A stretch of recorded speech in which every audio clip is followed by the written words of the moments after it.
Welcome to Missed Opportunities for Good, the podcast where we open up the space to have conversations about trends and campaigns at the intersection of marketing, advertising, and impact.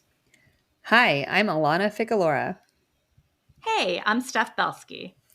We're social impact strategists, colleagues, and friends who are on a mission to revolutionize the industry we love. Listen, today there's a lot of virtue signaling, greenwashing, cause washing, or companies saying nothing out of fear of getting it wrong. Especially now. Whether it's a moment or a movement, it still has to be real. It has to be authentic and aligned with the brand, not just performative. It's about the action being taken that goes along with the messaging. We'll see. So we're here to highlight who's doing it well, what could be better, and how companies can stop leaving money and the potential for real social change on the table. As we mentioned in our last episode, these first two episodes of 2025 are very special because, as a gift to you, our listeners, and a gift to each other, we are actually turning the mics on to each other. And it was really fun to do the last episode where Alana interviewed me. Thanks for that on episode 29. And now in our 30th and last episode of season 1 of Missed Opportunities for Good, I get to interview my lovely co-host and our fabulous producer, Alana Ficalora. So, Alana, welcome to Creative Conversations. It's your turn. It's your turn to be in the hot seat, my friend. Let's jump in. You ready? Ready. Okay, great. So, first question. You know it. You love it. Why do you do what you do without saying what it is that you do? I do what I do because I love to solve problems in unique ways. And those challenges earlier in my career were slightly different than the types of challenges that I like to solve today. But I think that there's so much opportunity to use our skills in different ways to help each other and create a better world. And so I like to help empower other people to be able to do that and utilize companies and individuals' resources and platforms to make the world a better place through the positive actions and messaging that they can take. And I think we all have the ability to do something. And so I like being able to come up with interesting and unique ways to help push that forward. Fabulous. So now let's actually reveal what it is that you do. Alana Ficalora is an award-winning producer turned social impact strategist, community builder, and mom. She's produced everything from commercials and brand videos to PSAs and nonprofit events, working with top agencies, celebrities, athletes, and influencers. An advocate for supporting women and girls, she founded HER, which stands for Helping Each Other Rise, a community that empowers women in entertainment and advertising. Passionate about human behavior, culture, and social impact, Alana crafts innovative solutions to complex challenges and uses creativity to drive meaningful social change. I had to say, you're just so impressive. I'm going to take you everywhere. Please do. Obviously, when we first met, I wanted to be your friend immediately and knew that we were very much on the same wavelength in terms of our passions and creativity. Yeah. And if we weren't doing this together, I would want to be doing this with you. So I appreciate that. It's just such an honor to be on this journey together. So the feeling is mutual, my dear friend. Thank you. Thank you. All right. Question number 2. What first drew you to impact? It's interesting, right? And similar to you, I think a lot of it started as a kid and growing up with the values where I was volunteering already as a young child. It was ingrained in my family. My brother and I were recently talking about it, doing Super Sunday as a family, which I think was a volunteer event that happened on Yes, Super Super Bowl Sunday. Sunday, and you Yeah. would deliver Yeah. bagels. I don't even know how that was helping anybody. I don't even know what we were doing, but I just remember volunteering on Super Sunday. I remember going to the old age home with my youth group. I remember doing all these different activities, and Tikkun Olam being so important growing up. In college, it was dance marathon. I was always involved in something. Yeah. When I came out of college, I knew I'd always wanted to volunteer with Make-A-Wish, and I got involved in Make-A-Wish, and I joined Junior League because Make-A-Wish's volunteer list was too long and it was going to take 2 years to get trained, and eventually that got in. But found that community of women through Junior League and was always doing this outside of work, and which was really important to me. Obviously, it helped balance what I was doing for work, which was Yeah. producing commercials, and it was the complete counter to what I was doing on set.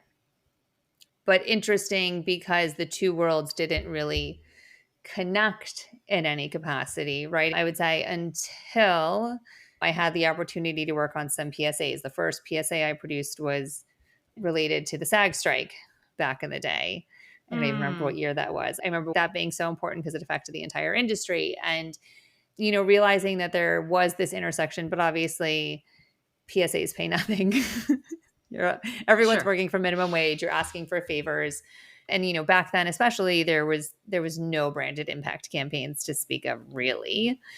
I've been in this industry for almost 20 years, so it's was not that way.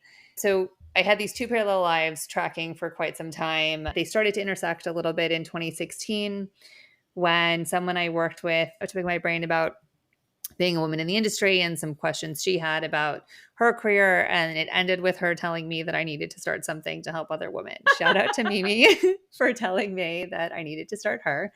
And I started her as a way to bring together women in entertainment and advertising outside of traditional networking events, because they always felt so transactional to me. And as someone in production, Yeah. especially women in production, coming up in an industry full of men and often being Hmm. the only woman in the room on set, on a tech scout, granted, I learned from a lot of incredible men. They were great mentors and taught me a lot as I was coming up, but I didn't really have women to look up to in any capacity. I didn't know what it was like if you could have a family in the industry. Spoiler, I still don't know how people do that. Part of why I got out. But but really though, I mean, Yeah. it's changed so Really, much since then though. as well. But that was a way for me to kind of connect the dots on these two spaces. And then even through that, had the opportunity, because I was bringing together women in the industry already through these events. Another producer was looking to do something to stop sexual harassment on set after something had happened on one of Mm. her sets that she couldn't believe was happening. And Ugh. somebody referred her and I to speak together. And similar to you and I, her and I had met previously, but she didn't know that I had been doing this thing. And so we connected and started an initiative that really had no name other than changing the culture of sexual harassment in production. Shout out to her too for making that happen. And we went on to production companies and asked them to change protocols in their production guide and include something in their safety meeting on set and in their call sheet emails and put something on the call sheet. And fortunately or unfortunately, the Me Too movement started only a few months after starting that initiative. And so we were able to pull from those resources, since again, production and commercials has no HR. There's nobody to go to. There's nobody to talk to about these Yeah. things. And none of the unions at the time were doing anything. And so it really pushed the industry to make some shifts. Obviously, as we know, in every industry, there's still a lot of imperfections in that space and there's still problems. But again, it sort of was another way I was able to pull together those two pieces. And because of these sorts of things, kind of started to become known as the person that if you want to do something good, talk to Alana. Action. Yeah. And That's a pretty great reputation to have, girl, don't you think? Like, I mean, I wasn't really. mad And at it. Again, figured out very quickly you can't make a living doing PSAs. And I got the opportunity to prove some PSAs that I was super passionate about. Again, the intersection of women and girls. Did one for Ignite where we were talking about encouraging women to run for office. And it just feels so relevant, the tagline today, that it was, if mm, you don't run, they make the rules. And what are we seeing happening right now? The rules aren't whew. great for any of us. So, just another reminder of the relevance and importance of this. I was able to work on a lot of these really powerful spots over the years. Then I started to see some of these branded impact campaigns and getting Yeah. to work on some of them and finding out that often they were very performative. I mean, it's everything we say in our opening, right? And so seeing Sure. this opportunity to do more, and that on the production side being very limited. Oh, because also sustainability happened. And then there was that. This is really all over the place, but goes to show you how my brain thinks a lot of the time, to already get into Target. But in the sense of sustainability, Target was the first commercial I worked on that required sustainability on set. And I remember way back then, everybody was annoyed. It wasn't the norm. Like nobody wanted to have big jugs of water out in the desert when it was 110 degrees. Everyone wanted their own individual ice cold water bottles. And, we didn't get it. So hopefully they don't cut all their sustainability initiatives like they're cutting DEI, which is all just Yeah. horrifying and ridiculous in so many ways, which we can get into more later because it'll probably be relevant still.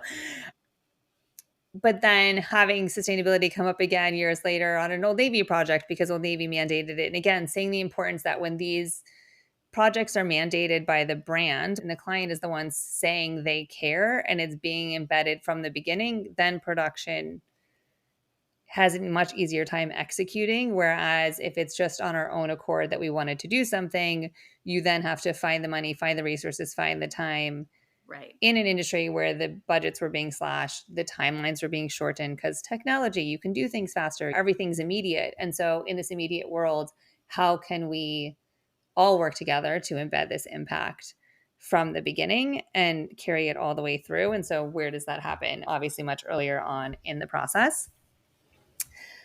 So, all that to say, there's a lot of opportunity. We are continually seeing more of this. And I think I became really passionate about sustainability as I was diving into impact and seeing that social sustainability is really social impact, and sustainability has these pillars, and it's not just the environment, which is clearly very important, as we're seeing with the fires in LA right now and Right. the floods in North Carolina. There's so many natural disasters. Everything is unprecedented now. I hated the word unprecedented during Natural COVID because it was disasters. everywhere, Yeah. but everything Yeah. is so extreme that if you didn't believe in climate change, how do you not at this point? But that sustainability piece is so important, but it's not just the environment, it's also the people. Because when natural disasters happen, who's often most affected? The people who have the least amount of resources. So, how do we support Yeah.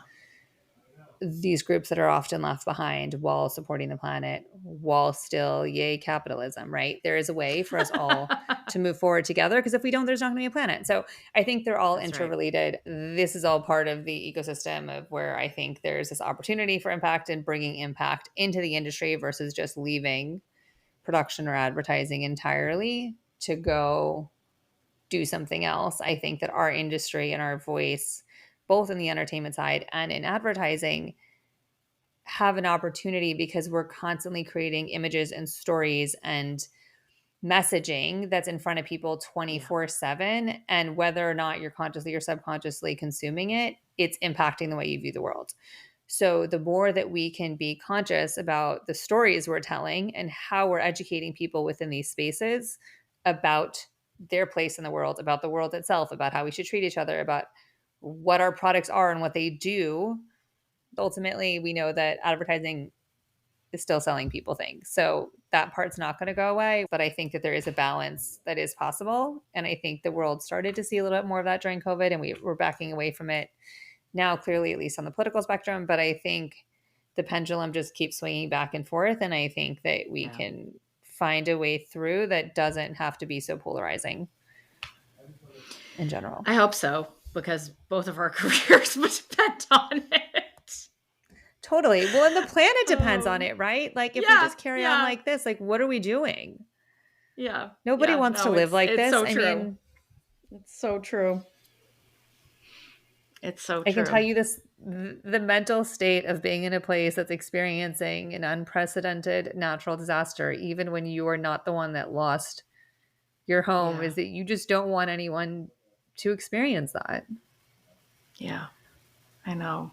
I can't even imagine what you're going through right now, Alana. And I know we've been talking about how there are so many companies that are stepping up to help, and also that it Hmm. feels like a broken system too because they're timed offers and this is going Yeah. to be years of rebuilding. And Yeah. I don't know. I know we're going to go into that more, but I just wanted to take a minute Yeah. because, yeah, you are living through this hell right now, and just giving you some grace and some space, and we're here, and Yes. you are very much not alone in this, unfortunately, but also, Yeah. uh, Yeah. Unfortunately, very much not alone. It's crazy to think how right, many people you expect earthquakes. That's what I grew up with. It just adds to the layers of things you need to build for, protect for, think yeah, about.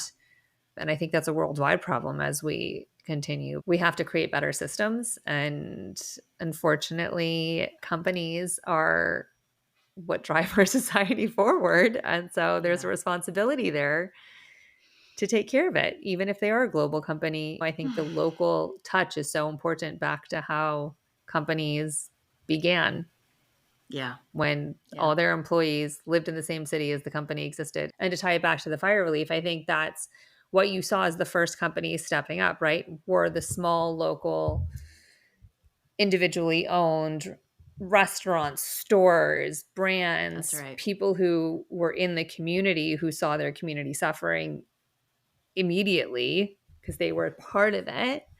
And so they were the first to step up and just open their doors or open their Yeah, kitchens or open their homes or support people in any way they possibly could. And I think it's sometimes easier for global brands to be at an arm's distance because they might not be embedded in that local community. But I think it's important in that sense to think about how we are all interconnected and related and how we can step up in all of these situations because we all are connected and it all yeah, touches each other. And so, um, yeah.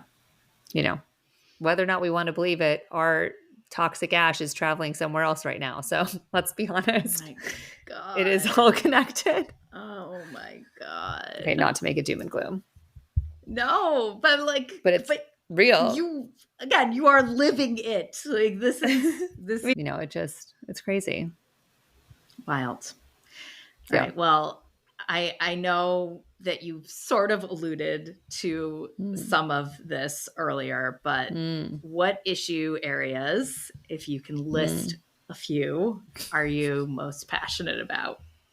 Yeah, because why would I ever just have one? Yes, Women and Girls obviously was starting her and Yeah. being in junior league. We worked with a lot of organizations that focused on girls and youth and they've always just these which then turned into also supporting moms and programs around that and understanding uh, how our society treats women after they've had children and how we Mm. lack so many policies to help support. And yes, you could have two incomes. Sure, you can. You can work too, but who's going to watch your kid? Because our childcare system is terrible. And who's going to do this? But also, don't you want to be with your kid? Like, there's so many things. And the Yeah. mental piece of it, which I know we've talked about so much. And then that brings me as well to mental health, having worked on We Rise during early COVID, which was meant to be an in person event, and that going virtual. And, you know, it happens during May, which is Mental Health Awareness Month, a tumultuous time across the country and the world. And I think the good thing about COVID is people started talking more about mental health. I think the unfortunate thing is that there's so much more that still needs to be done around mental health in terms of supporting people beyond even just meditations and wellness and Yeah. massages and having more of these conversations and community groups and not just having women's groups but having men's groups and safe spaces for people to connect and talk about what's going on and how to support each other. It's interesting, again, to tie back to the fires because that's what's happening right now, but I've seen lists going around that are free resources for Yeah. therapists or support groups or mental health or things like that that are people are Yeah. stepping up, local meditation studios supporting with their wellness events and apps and things like that. We focus so much on our physical health of our body or eating well, but that mental muscle is also so important. One of the things that I think is interesting in acknowledging the mental health piece, because obviously we know there's also the side with kids and technology and all of that, but in Altadena Girls, one of the groups that the grassroots efforts that started to help specifically teenage girls from the Altadena fires, as their whole intention in starting was to help those girls feel normal and feel like themselves again after they had lost everything. But so it started with like physical product and physically making them feel like themselves, but they have a Mm, longer term goal of incorporating wellness and mental health programming as part of that. And I think that that just goes to again show the importance of the mental health conversation in our society in general. So mental health, and then I mean education, because as we talk about moms and childcare and all of this, the education yeah. system, so much work, so much to be done.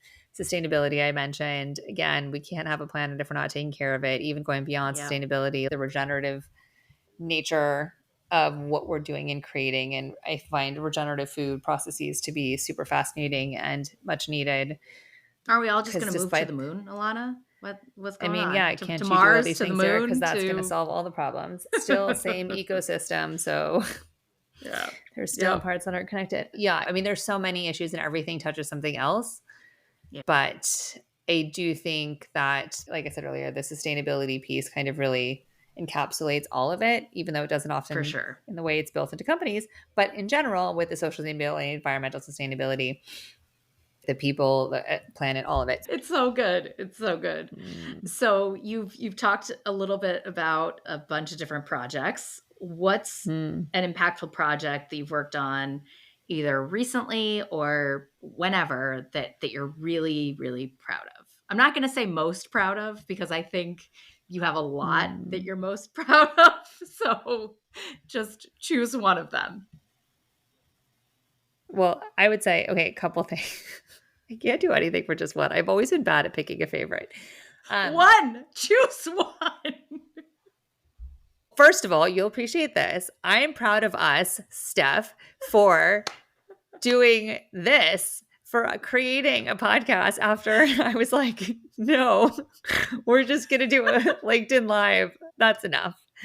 And then realizing that nobody else is doing this and that we need to be having these conversations and the importance of just Yeah. going for it and getting out of your own way and getting out of your head and just doing it. So I just want to acknowledge that I'm proud of Snaps. us Snaps. for sticking with it, for going Yes. for it and doing this because it's not easy. And, we both have kids. There's a lot going on. And I think this has been a labor of love for us, but I think it's been an amazing thing that we've created. And so I just want to acknowledge that I'm Yes. very proud of us for doing this. And hopefully it's having an impact on somebody somewhere. But that it is. We know that it is. We've heard from people Yes. who are thanking us for having these conversations. As niche Yeah. as this might be, I totally agree with you, and thank you for sometimes dragging me along kicking and screaming when I was yeah. I feel like at both at different points we have dragged each other along, and the point 100%. is that we are still dragging and proudly, and But like yeah, thank lifting, you we're for saying lifting each that. other, we're Yes, carrying each yes, other. We're not dragging, we're carrying. we're helping each other rise. Yes, exactly. This project too, by the way. Yes. Okay, I'm going to talk about the Ignite PSA because I feel like that's Great. just one of those projects that was kind of a turning point for me in some senses. And I know I touched on it a little bit earlier, but I think what was so powerful about it was in the fact that I have always been really passionate about working or supporting women and girls. I also, in that, and part of why I started her was I didn't know that many female directors or female DPs or female production Mm, designers or editors. And so getting to work with more women than men on set was not a common occurrence. So the Ignite PSA was amazing in the sense that it was an issue area that I cared about. The second they sent me the scripts, I said 100%, absolutely. Don't care what you're paying me. I will do these. can you remind everybody what Ignite is? Yeah. Yeah. So why don't I tell you about the actual project and not assume that you know what I'm talking about? Ignite is a nonprofit organization that helps encourage, train, and empower women to run for office. Incredible. So it's super powerful. The ED that was running it at the time was absolutely incredible and a joy to work with. They had done some really cool creative over the years. Pereiro Dell was the agency. They kind of came to the spot with this idea of what happens when women don't run for office. And well, they write the rules. The men are the ones who write the rules. What is happening right now? The rules are being written for us yet again. And while we continue to make strides with having women in office, clearly it's still not enough. I mean, we had a woman running for president, and we don't need to get into all the reasons why what happened Twice. happened. Yeah, twice. I mean, progress in that we're at least nominating candidates, but obviously it's really important to see them actually in office. Yeah. Um and to be able to have an impact and not still get shut down by the male majority. And so they had this very clever idea, the agency did, of using quotes from different representatives and senators and building spots around them. So, two of the quotes that we used for spots were, one was, "I'm going to treat you like a lady, now act like one." And the other one was, "If it's a legitimate rape, the female body has ways to try to shut that whole thing down." I Blech. mean, what? It just gives you chills. And, when Roe originally got overturned, I remember reposting the spot because I was like, this is more relevant than ever. That Yeah. spot specifically, I found to be really powerful, and we're really proud that we made it. It was about a woman going to the doctor after she had been raped. And the doctor is Mm. just excited she's pregnant. And she's like, "But I was raped." And he was like, "No, it can't be rape because the female's body is a way of shutting that whole thing down." She's like, "No, literally, I was raped." And he's like, "Yeah, but you're pregnant. So congratulations." And she's horrified. And Mm. it's super powerful. We'll link to it in the show notes, but it's just horrible. We had tons of female crew on set, more than normal still. I forget the Wow. exact percentages, as many as we could possibly pull into the project. And then other men that were on the crew kept coming up to me during the shoot, thanking me for having them on set, which, for anyone who Mm. doesn't know, crew doesn't generally thank you for being on a project. They take their paycheck and they leave. Wow. And let me remind you that the crew was getting paid minimum wage because PSA. And so the Yeah. fact that we were able to create this space for people to learn these horrifying quotes and what's happening in our political system and Yeah. encourage people, hopefully in the future, to vote, to run for office, was just really important and impactful, and an amazing project to work on. And shout out to Megan Park, the director on it. She was incredible. She is incredible. She's killing it out in the world, doing amazing, amazing projects these days. And it was just an awesome project to be a part of, and really cool work, and all of them still really relevant. So Yeah. check out Ignite, support them, get more women in office. So many things. Incredible. Incredible. Yeah, it's so interesting that that was so revolutionary at the time to have a majority female crew. And I love the idea of these men thanking you for including them, because I Mm, bet they learned a shit ton from you, mm-hmm, and from, just being a part of the experience, but also that you were educating them in real time about things that they had no idea. And so yeah, then just by hopefully, being there. Yeah, right, without having to right. And mansplain or anything else. Just exactly, exactly. And in thinking about, the work, some of the work that you're doing now on Choice Dudes, and yeah, about how, you are educating your talent in real time. yeah, And I just yeah. I love that you are including the men in these conversations, because I think that is desperately needed here. Because if Mm, we are not including them, then we are missing a huge opportunity. And so for mm-hmm, you to be proactively engaging both men and women and non-binary folks and, individuals to be a mm-hmm, part of this conversation is mm. so critical and so important. So well done, It's madam.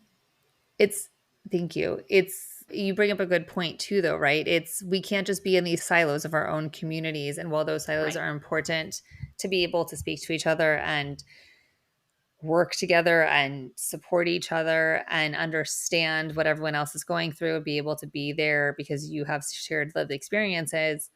It's also important to work across the aisle in the political sense, in the everything else sense as well, because we 1000%. can't get to a better society. We can't move forward without all parties. And so you That's can't right. go hide away from the majority in any given situation and just expect to grow and revolt. That's not going to work. So you need to work together. Yeah. I think that that is such an important reminder for all of us. And obviously, before we jump into the campaign, we do have one more getting to know you question. Yes. Again, choose one. what what is the biggest challenge you're facing right now? I think it's clear in my sense of not being able to choose just one for anything. There's so many things I'm passionate about and want to support and do better. One, Alana. One. You That's must the choose challenge. one. That's the challenge. I It's want to do choosing all the things. one. I want to be everywhere all at once. And the realities of life is I can't do all the things. I And love you so so much. I want to help everyone. And then I feel guilty if I can't. So the challenge is channeling all of those things into one or into a few and not to so many. Focus, Yeah. boundaries, Yeah. not doing all the things all the time. Good girl. Short, concise. I love it. I love it. All right. Before we jump into the campaign you've brought, let's quickly review our criteria together for our listeners. The Fab. first thing we always look at is alignment, Partnerships, call to action and transparency, engagement. and optimization and amplification. So, on that note, Alana, please share with us the campaign that you brought us to discuss today. Yes. So I am throwing it back, similar to Steph, but even older, to fall of 2019 to a Pantene spot that I worked on called Going Home for the Holidays Should Be Beautiful. There were multiple cuts of it. There's a long 2-minute video, and then there were a few shorter 30-second, I believe, stories. It was with Pantene, and they had a partnership with Glad, and they were telling the stories about members of the trans community coming home for the holidays for the first time. Mm. And the insight that they had behind this was that 44% of LGBTQ plus people felt that they couldn't go home as their true selves. And we worked with real It's people. so heartbreaking. Yes, I wonder if that's changed. I mean, obviously, that's probably even gotten worse since 2019. But anyway, yeah. continue. Sorry. Yeah, no, it's interesting. Pantene had already partnered with the Trans Chorus of Los Angeles Yeah. to be a part of this film, singing "I'll Be Home for Christmas," and so there's a Mm. beautiful rendition of the song that goes along with the whole video.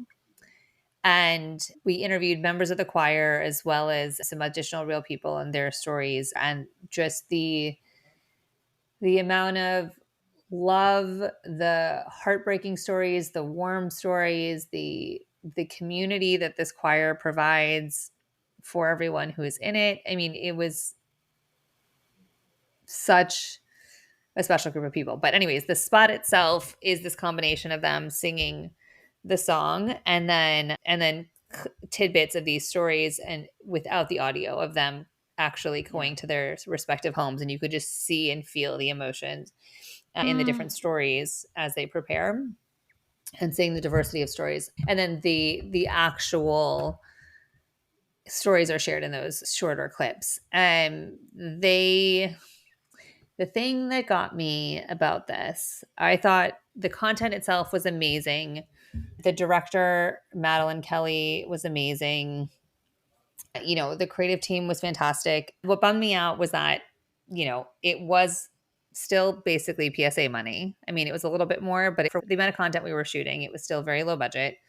Because right, and also the fact that this was coming from a brand, you would hope that you would get the same amount of production budget for, I mean, maybe not a Super Bowl commercial, but Yeah. as at least on par with something else that they were already planning to produce, right? Yeah. And Uh, just yeah. because there was a nonprofit associated with it, it's assumed, oh, we can get away with this. Yeah. And that should be the polar opposite of what should happen. Totally. But continue. Yeah. So it bummed me out that it was low budget because when something's low budget, you just have to make consolations on certain things, right? And your production Right. value could potentially be affected by it, and you're asking for favors and all of that. I mean, I still think the spot came out very well, but it just always bums me out that these projects tend to be underfunded. That Mm, being said, what I think that they did well is that at least they were telling these stories, which I think is really important, and valuing the yeah. stories and how they were told. Glad as a true partner had a production guide that was shared with us, that we shared with our entire crew ahead of time on set. They did a training on set. So back to what you were just saying about the importance of educating people in real time as they're working on these projects and sharing this sort of Yeah. knowledge. This was back in 2019. This is before people started putting their pronouns on their names during Zoom meetings or emails or anything like that. And so having Mm, a real conversation about that on set and understanding and making sure that our ADs and our director and everybody knew the pronouns of all of our talent, because it wasn't just important to know their names, it was important to know how to address them. I think that was such an important, real conversation to be able to have. And that's so that was, beautiful. Yeah. really well done. And I think, I hope, but it seemed like all the talent felt like they were being embraced and treated with respect on set. And ultimately, when it came down to little things like we weren't necessarily bid for wardrobing everybody, but they wanted a specific color palette. So in order to make sure everyone had those color palettes, and knowing some people in the chorus were unhoused, that we needed to provide the clothing for them and let them keep the clothing, and the importance of the agency and client paying for that to make that happen, because again, low budget. So making sure that we did ensure that all those things happened. And again, I can only hope that they were all paid fairly because we weren't privy to their contract. And then where it's distributed kind of bummed me out because it's not being shown on broadcast television, at least as far as I ever saw. It was only on social. And yes, it got Mm, play on larger talk shows like the Ellen Show, but you just wanted them to have so much more traction and acknowledgement for this incredible mm, spot and stories. And the other thing I appreciated about this, that I will say before we get into like line by line on the criteria, is that I did appreciate that Pantene was not shoving their product in all of this, even when we had scenes that were in a bathroom or things like that. It wasn't yeah. like, oh, you need to have the bottle in screen in the mirror right here so we can read it perfectly. It was not about product at Right. all. Right. And I think Yeah. that is No, so that's so important, important. Yeah. especially in a story like this. It's not relevant to the story, so there's no reason why it should Well, be and there. it's so interesting. Right. I mean, first of all, the spot is gorgeous. And kudos to you and the crew and everybody involved because it really, oh, such goosebumps. And I'm gonna send it to all my trans friends because I'm just like I absolutely loved it. And also, knowing that it was a Pantene production, I was looking at the hair very very carefully, and I was just like, oh my god, they all have such fabulous hair. And I don't know if any of them got product or anything, because you would think that that would be part Yeah. of what compensation looked like, or who knows. But yeah, and I just do love that Pantene, through their research studies about how, I think it was like, where obviously we'll get more into this, but that 60% of LGBTQ plus people change their hairstyles as soon as they come out. And Mhm. so being able to cater to that, and to really add in that beautiful self-expression is so critical. So great, great work. All right. Our criteria. I guess I mean we're hitting on some of it, but let's go. So alignment. Is the impact aligned with the brand values and goals? Yeah, I mean, I would say I don't remember if it was as clear as part of their impact initiatives back then. Yeah. But at the very least, it has become such a large part of P&G's programs. They have had this partnership. I mean, there's an article from May of 2024 about them forging a strategic partnership with GLAD specifically to help ensure accurate, inclusive LGBTQ plus representation. But I feel like they have had this partnership going for far longer than that. 5 years. Yeah, I mean, at least since 2019, but I think even before that. And I think it's only continued to grow over the years. And I think that this sort of a true partnership is so Yeah. important, especially given the current political climate and, what Trump has said coming in day one of office, that I can only hope that P&G continues to stand by this community and the entire LGBTQ plus community, because our government is not. And so I think it's more important than ever to be sharing these stories, and it reason enough to maybe bring back some of these older campaigns, continue to create new campaigns in this space, show the inclusion across all campaigns year round and not just have it be one-offs. um because while there is some diversity, even on their social channels, I don't know if it's as extensive as it could be. I mean, it could always be better, right? But I think Yeah. there is alignment. I think there is a long-term commitment. Like I mentioned earlier, I kind of wished when we were doing the spots that there was more follow through in terms of like an actual donation or a monetary investment that went along with it. But I Right. think it was maybe a little bit early in their journey and they started to do a bit more since then. But this was one of the first spots that I worked on that really, or one of the final spots I should say that I worked on that really made me want to do more and saw this opportunity for all these missed opportunities for good. Mm, So I think that's why it's so love important for me it. to talk about it, because I think they did a lot of things right, but I still think there's a lot of opportunity for growth and improvement as well. Right. And especially if the director or if the crew was of the trans community, or like we talk about all the time about the importance Mm. of communities, of underrepresented communities representing themselves both behind the Yeah. camera and in front of the camera. And so I always go back to that because it's so Mm. important.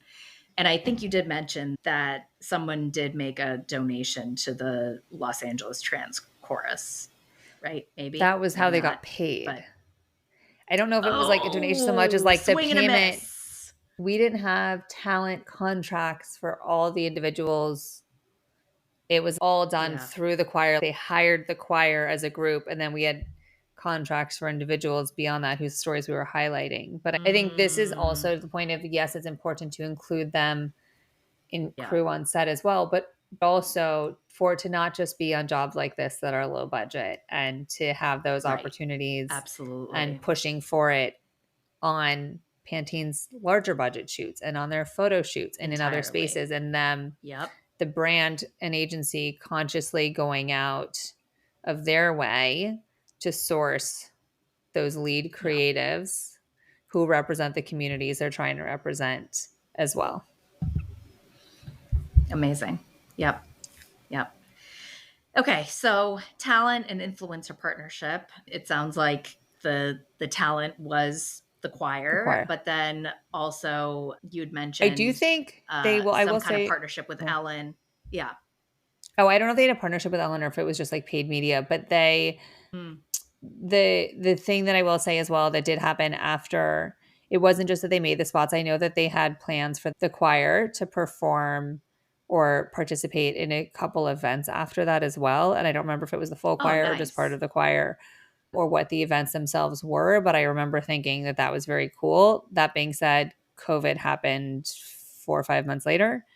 So I don't know if they ever actually got to participate in other experiences as part of it. I mean, I was able to bring the choir onto an event that I was doing, but unrelated to that.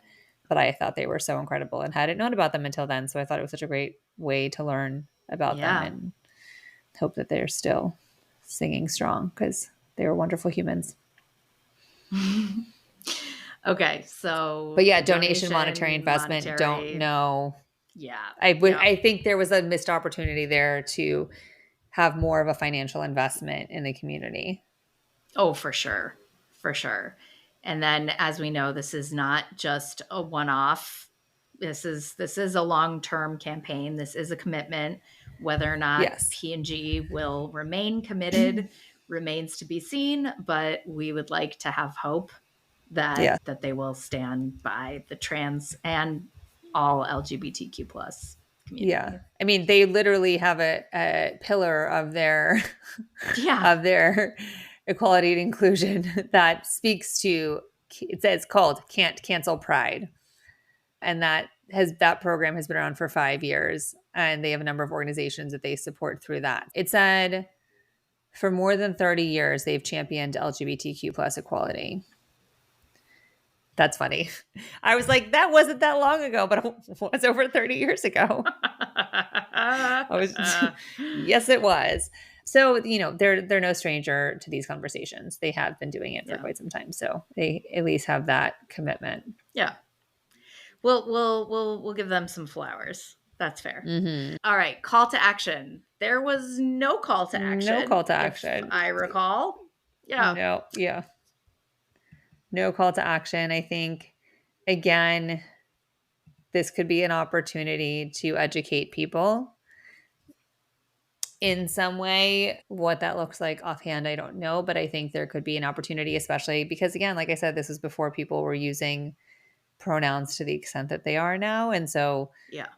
being able to share that, I mean, I looked back and I was like, oh, we definitely had our pronouns on the call sheet. And I was like, kind of embarrassed with myself that we didn't. And I think that we could have done better. So I think that there's, Mm, an opportunity there to educate everybody on some of those things that we were able to learn on set. yeah. I will say at the very end there is a hashtag which is Mhm. hashtag beautiful GBTQ. Mhm. And there was a GLAD logo at the end. Mhm. But like there was no follow through in like, learn more about how to support the trans community or, whatever it may be Mhm. Take a to page from Dove. kind of right. Right, exactly. Please, always Dove. But yeah. All right, great. So another missed opportunity, we found one. And then transparency. I mean, it sounds like there was none because there was nothing. Yeah, there was no direct Great. impact other than sharing a story. So that was kind of what it was. And, there was no Yeah. other community engagement, customer engagement, employee engagement. I think the closest to that was the education on set for the crew, which came through GLAD. Yeah. But I Which is think not nothing. That's great. not Like nothing. you And right. yeah. And maybe internally there were some conversations, but I think again, it's amazing that they have such a strong employee resource group internally. I can only hope that Mm, that then translates into educating of the rest of their employees and also the agencies and partners that they work with as well. yeah. Yeah. And then lastly, I guess cross promotion. I don't know if it I'm was sure way glad back reposted it, when, but but yeah, yeah, sure. I think that was Okay. really all. I'm sure the choir did because they would have been excited, but I don't know, what they're For following. sure. For They, sure. yeah. Well, cool. Any other missed opportunities that you think we could have unlocked for making a greater impact? No, I think they were kind of packaged in there in different places. What about Yeah. you? Did you see anything else? No, I think you nailed it. I mean, obviously you lived this experience in Yeah. real time, and I love that that was another aha moment for you of here's a space where I can make an impact and I can bring my expertise and I can bring my volunteerism passions and I can put it all together and make a difference in a lot of companies and change a lot of lives. So Yeah. that's all I see. Yeah. Oh, Then, yes. Before oh, we wrap it go up, ahead. I just wanted to give one more shout out to the conversation that we were having before we started as we wrap up season one, why this exists and how this exists and these missed opportunities for good and the point of things not Yeah. being performative, the importance of paying attention now as corporations are walking back their DEI programs, especially a company like Oh, Target, who so many of us had switched to when Amazon, all the things with Amazon that are wrong. I can't even begin.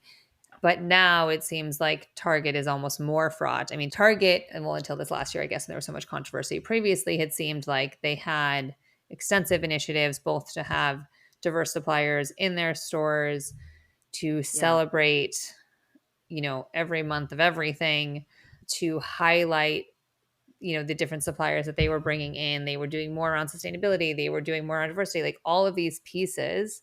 And to see them outwardly calling out that they're removing these programs, I think just feels like a slap in the face and goes against everything that we all thought that they maybe stood Yeah. for, and is Yeah. quite a bummer to see. And on that same note, shame on you, Target, for only giving, what was it, $1 million to the fire relief when half of these supplies people are literally going to Target to purchase, and giving Target gift And cards gift and all these cards things and where yeah, exactly. all of it. Meanwhile, Amazon, gave $10 million and is donating essential items to different organizations. And I mean, I think the most fascinating thing about this with Amazon is that they have these, Warehouses, right? yeah, they have For firefighters literally and first have this is responders. like, yeah, this is why it's important to consider climate change and sustainability in your actual business plan, right? Because they've been opening relief hubs. One of those happened to be recently opened 2 hours outside of LA, and it was already packed with essential items that were ready to go when this happened. They were able to quickly get these items to these large organizations that needed them. And so Yeah, it's that's being amazing. proactive in thinking about what these natural disasters are, where they could potentially affect, because obviously it also will affect their business. If their Yeah. centers are knocked out or they can't deliver things and can't access some of their facilities. So it Yep. it's important for them as a company to have access to these products, but also then they're able to be a quick responder in situations like this. And who would have known that this would have been used so quickly, right? So I just Yep. think that that's really important to acknowledge, that as much as we all love to hate Amazon, they did more than Target. So where are we supposed to buy things now? I don't know. But again, Your for the local fire mom and relief, they're, pop shop. yeah, they all need the business in LA at least. We'll include links to some of these organizations that are doing a lot for the fire relief in the show notes as well. Yeah. And this list that's been going around of the brands that have been providing product in different ways. And because there's just too many to mention. But of course, as we always talk about, the companies owned by women or serving women, especially when it comes to moms and babies, are always the first to step up. And they did. Yep. And they have been, and they will continue to. And we're smart Yes. about compiling donations in a cohesive way through Baby List to get multiple products out to people at once. So everything isn't just write your name in the mail and wait for it to show up to the house you don't have anymore. So I think it's interesting to see how brands have shown up. Missed opportunity if your brand doesn't still show up for these people, because it's going to be a long process and there will be Yeah. needs for an ongoing long period of time. So Long anyhow, road ahead. yes. Long road ahead. So bring your Well, business and thank you, your shoots to Los Alana. Angeles. Okay, we're done. Yes. Yes, please. Please, please, please. Businesses and production back in LA where it belongs. Well, thank you, Yes. Alana. Where can we send folks to learn more about you and your fabulous work? You can find me on LinkedIn is probably the best place. You can check out her. You can check out Aligned for Impact and Cool. obviously And follow we'll Missed have Opportunities for Good. and we will have all of those in the show notes because you do the show notes. All right, great. So thank Goodness you gracious. so, so much for everything you do, Alana, and for helping us shine a light and learn from those who are doing it well and reducing the missed opportunities for good. We want to hear from you. Let us know, what campaigns are you seeing that are doing it well? Who would you like to see us interview? And what campaign would you like us to audit? Thank you so much for joining us on our mission to revolutionize the industry that we both love. Missed Opportunities for Good is a production of Aligned for Impact and Love of Good.